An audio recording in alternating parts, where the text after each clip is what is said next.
코로나19 대체 언제 끝나는 걸까? 신종 코로나 바이러스 감염증 사태가 벌써 반년이 넘게 이어지고 있습니다. 이 낯선 바이러스는 지금까지 전 세계 2천만 명 이상을 감염시켰고 80만 명 가까이를 죽게 했습니다. 세계 곳곳에서는 지금도 산발적인 집단 감염이 끊임없이 반복되고 있죠. 인간과 바이러스의 지긋지긋한 싸움은 오늘도 계속되고 있는데 코로나19 대체 언제 끝나는 걸까요? 예전에 두유노우가 알려드린 바이러스 치료법 기억하시나요? 인간의 몸에 들어온 바이러스를 무찌르기 위해서는 항바이러스제나 백신이 필요합니다. 이 중 백신이 만들어져 공급되는 것은 코로나19 종식의 가장 중요한 조건입니다. 백신이 바이러스에 대한 면역력을 만들어 질병에 아예 걸리지 않도록 해주기 때문이죠. 지금으로서는 가장 효과적으로 감염병을 예방하는 방법입니다. 인류의 백신 개발 덕에 지구상에서 천연두는 완전히 사라졌으며 홍역이나 소아마비와 같은 질병의 발병률도 크게 줄었습니다. 그러면 코로나19 바이러스도 백신을 만들어 물리치면 되는 거 아닌가요? 하지만 백신을 만드는 과정, 그리 간단하지 않습니다. 일반적으로 새로운 백신을 만들어내는 데는 5년에서 10년 정도가 걸립니다.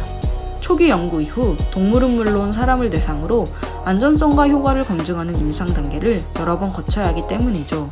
코로나19 백신 개발은 이러한 단계를 합치거나 생략해 그 기간이 크게 줄어들었지만 빨라야 내년 초에나 백신의 대규모 생산이 가능할 것으로 보입니다. 지난 3월 세계보건기구는 백신 상용화까지 18개월 정도 걸릴 것으로 내다봤습니다. 바이러스의 변이가 잦은 것도 문제입니다. RNA 바이러스의 일종인 코로나 바이러스는 바이러스 중에서도 돌연 변이가 더 잘 일어나는 종류입니다. 지금 이 순간에도 변이를 거듭하고 있는 코로나19 바이러스 때문에 연구진들은 백신이 개발되더라도 그 효과가 단기간에 그칠 수 있다는 우려를 표하기도 했습니다. 결국 코로나19가 끝나는 시점은 지금으로서는 아무도 알 수 없는 셈이죠. 감염병 전문가들은 기온이 낮아지는 가을과 겨울에 코로나19의 2차 대유행이 올 수 있어 이를 미리 대비하는 것이 중요하다고 여러 차례 지적했습니다. 아직 백신은 없는데 바이러스의 전파는 끊이지 않고 있습니다. 8월 말부터는 수도권을 중심으로 집단 감염이 속출하고 있으며 감염 경로가 불분명한 환자도 계속 나오고 있는 심각한 상황입니다. 이럴 때일수록 개개인의 위생을 철저히 하고 거리 두기와 같은 사회적 지침을 잘 따르는 것이 무엇보다도 중요합니다. 지겹도록 들었을 이야기겠죠. 하지만 지금은 그것만이 모두를 살리는 길입니다.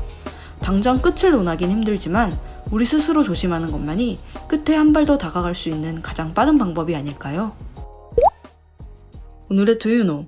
코로나19 종식 시점에 대해 알아봤습니다. Do You Know? 재밌게 보셨나요? 그렇다면 구독과 좋아요 알림 설정까지 한 번씩 부탁드립니다.